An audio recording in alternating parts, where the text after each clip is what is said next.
Okey, sekarang saya akan terangkan secara ringkas cara nak tukar aksesori dia jika ada problem, ada masalah. Okey, contoh biasa kalau nozzle ni masalah dia air tak keluar. So air tak keluar berkemungkinan dia punya valve ni sumbat. Kalau ni dah ada valve, takut valve ni sumbat atau sudah jam, menyebabkan dia tak boleh air nak keluar. So cara dia kita kena tukar. Okey, cara dia dalam keadaan pemasangan. Okey, ini dia punya quick connector, tarik ke belakang, kemudian nozzle ni tarik ke depan. Okey, itu saja. Okey, dia punya aksesori boleh beli dekat Tsunami Pump Service Center. Okey, cara pasang cuma tolak saja sampai dia bunyi klik.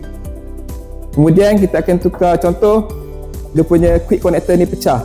Okey, cara nak tukar dia, keluarkan nozzle, buka dia punya skru belakang ni.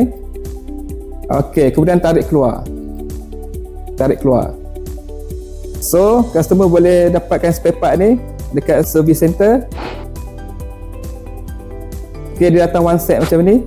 Cara pasang, buka dia punya ni, masukkan dia punya holder dulu. Okey, kemudian masukkan hose pada quick connector. Okey, dah pasang, kemudian ikat. Kemudian baru pasang nozzle. Itulah dia cara untuk menukar quick connector dan nozzle pada hose. Selamat mencuba.